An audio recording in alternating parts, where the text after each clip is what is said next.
Halo warga bola, Real Madrid keok dipermainkan Barcelona di El Estadio de la Cartuja Sevilla dalam laga El Clasico di final Copa del Rey. Dan akhirnya Barcelona berhasil membuktikan bahwa mereka adalah penguasa Spanyol di musim ini. Bagaimana tidak? 4 laga El Clasico berturut-turut berhasil mereka menangkan. Mereka berantas habis. 2-1, 4-0, 5-2, dan yang terakhir di final Copa del Rey tadi malam. Dengan skor akhir 3-2, berhasil mereka menangkan. Tim yang tidak diunggulkan di musim ini, tim yang sedang mengalami masalah finansial, masalah keuangan, tapi berhasil menunjukkan performa terbaiknya di musim ini, walaupun dengan berbagai kekurangan yang ada. Itulah Barcelona. Dan apa kabar dengan nasib Ancelotti di Real Madrid? Sepertinya Ancelotti Don Carlo fix akan didepak dari kursi kepelatihan Real Madrid.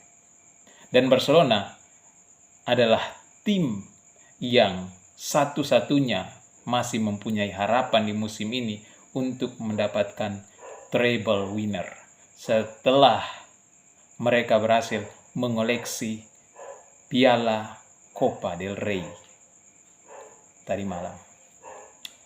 Halo teman-teman, selamat datang kembali di channel YouTube ini dan masih bersama saya Anton R. Tentunya masih seputar sepak bola. Ya, kita akan ngobrolin bola tipis-tipis. Dan dalam video kali ini saya akan sedikit membahas tentang final Copa del Rey, laga yang bertajuk El Clasico, yang mempertemukan dua tim paling sakti, yang bisa dibilang paling sakti di Spanyol, Barcelona versus Real Madrid, yang baru saja berlangsung tadi malam dan berhasil dimenangkan oleh Barcelona dengan skor akhir 3-2 melalui babak extra time. Dan pada akhirnya Barcelona berhasil membuktikan bahwa mereka adalah penguasa Spanyol di musim ini, teman-teman. Seluruh laga El Clasico di musim ini berhasil Barcelona berantas, Barcelona menangkan dengan skor yang cukup bagus dan performa yang cukup baik, teman-teman. Nah, tapi dalam video kali ini kita akan bahas tentang Copa del Rey, final Copa del Rey yang baru saja selesai tadi malam, teman-teman, antara Barcelona versus Real Madrid. Bagaimana kita melihat cara Barcelona dalam memenangkan pertandingan dan apa kelemahan-kelemahan dari Real Madrid itu sendiri. Ya, seperti yang teman-teman ketahui ya, secara keseluruhan pertandingan dikuasai oleh Barcelona. Baik dari segi ball possession, dari segi shoot on target, peluang, semua dimenangkan oleh Barcelona, teman-teman. Real Madrid masih seperti biasa, masih seperti ketika melawan Arsenal, masih susah untuk menguasai bola, untuk menguasai pertandingan secara keseluruhan. Walaupun secara statistik tidak beda-beda jauh, tapi secara ball possession jelas sangat dikuasai oleh Barcelona sejak menit awal, teman-teman.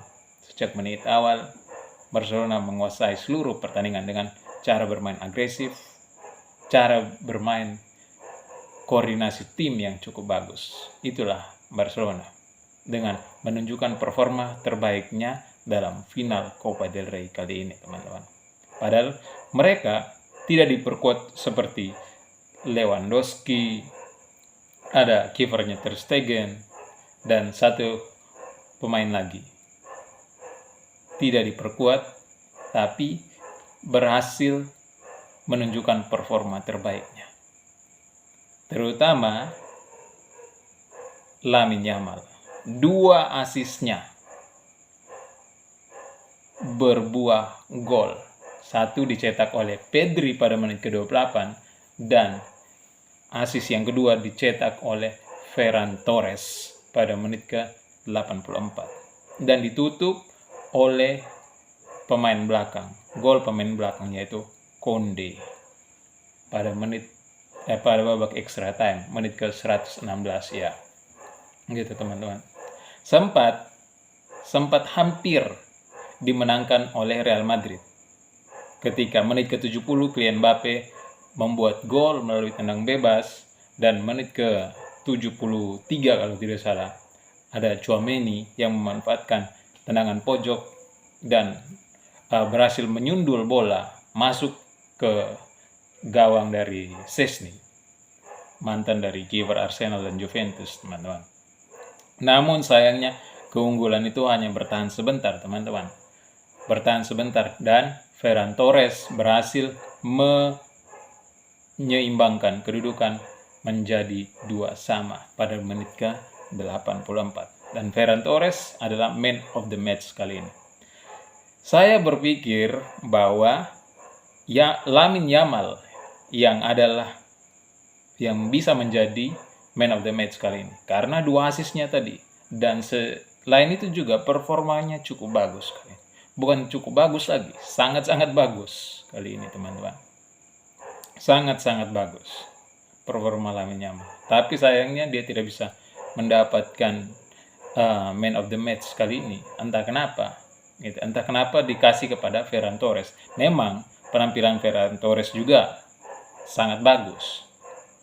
Tapi kalau melihat dari performanya, asisnya, terlepas walaupun Lamine Yamal tidak bisa mencetak gol, tapi performanya secara keseluruhan memang sangat bagus, teman-teman. Terutama gol kedua yang dicetak oleh Ferran Torres, asis dari Lamine Yamal, dan gol pertama juga, begitu. Ya, walaupun sempat penuhi oleh beberapa drama seperti ada Rafinha yang melakukan diving, begitu. Kalau itu memang penuh kontroversi, teman-teman. Penuh kontroversi antara diving atau tidak awal-awal, ya. Tapi setelah wasit melihat VAR, dan saya pun melihat ulang, ternyata betul itu adalah diving yang dilakukan oleh Rafinha.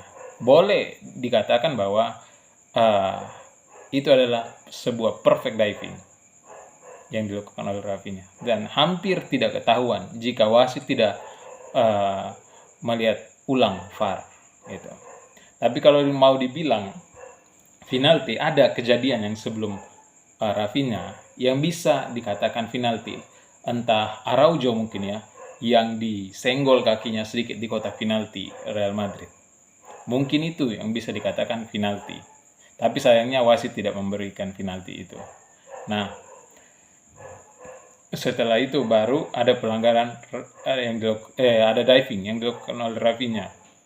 Hampir saja dikasih ganjaran penalti kalau saja wasit tidak melihat ulang VAR kembali, gitu teman-teman. Nah, sekarang saya mau coba mengajak teman-teman untuk melihat apa sih kekurangan dari Real Madrid. Nah, ini yang menjadi PR besar, teman-teman. Kekurangan Real Madrid sudah jelas sejak awal ketika melawan Arsenal adalah lini belakang dan lini tengah Real Madrid. Lini belakang jelas ada beberapa pemain yang tidak bisa, ada yang mengalami cedera, sehingga performanya kurang. Tapi Rudiger di belakang ya sudah cukup bagus.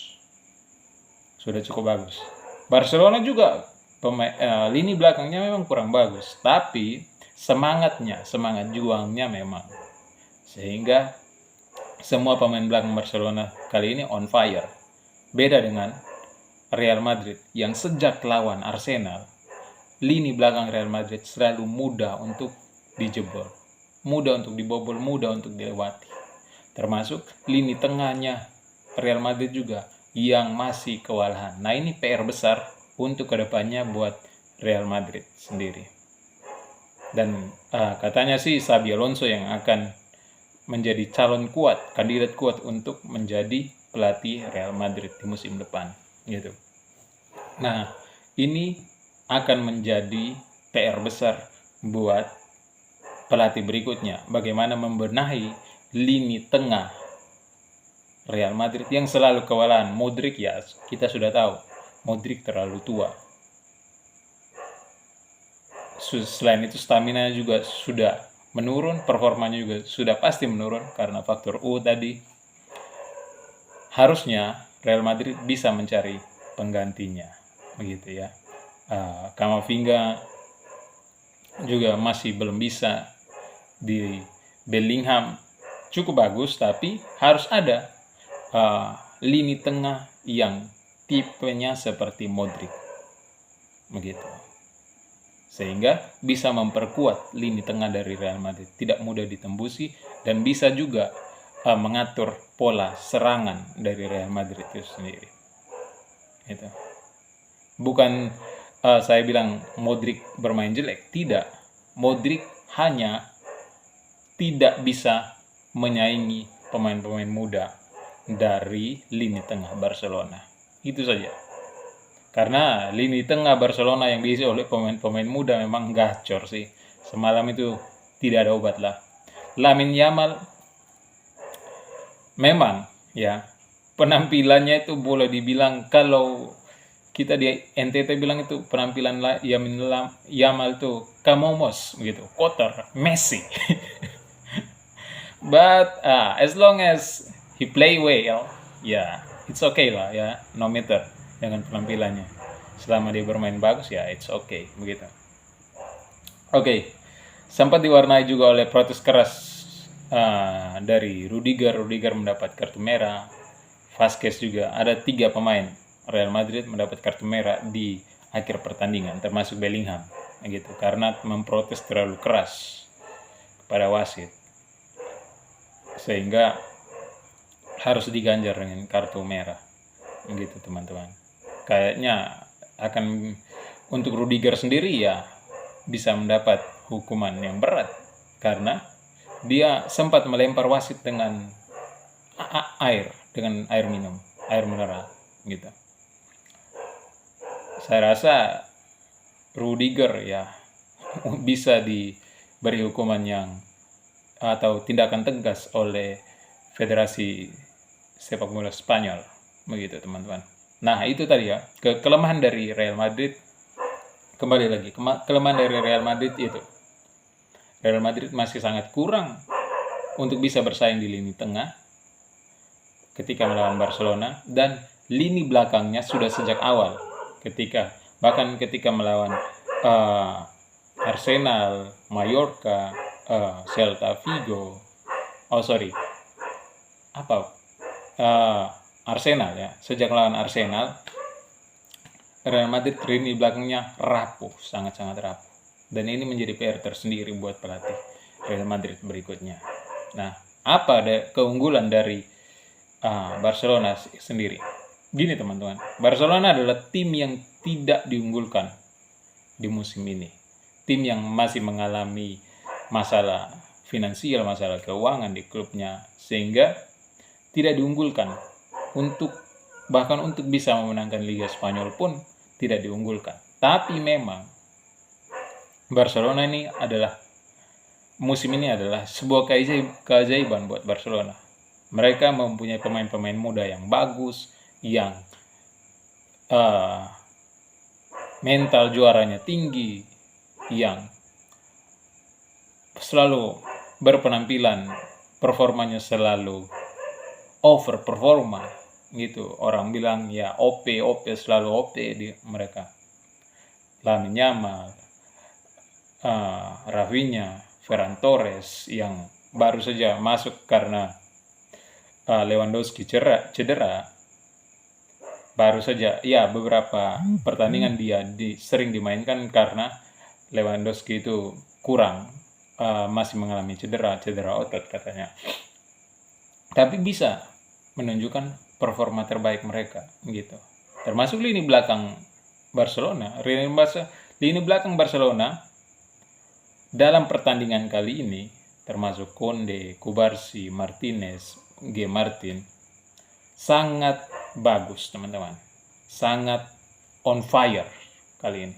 Terbukti Konde bisa membantu, dan beberapa pemain belakang lainnya bisa membantu, tidak hanya bertahan, mereka bisa membantu lini serang mereka, bisa membantu menyerang.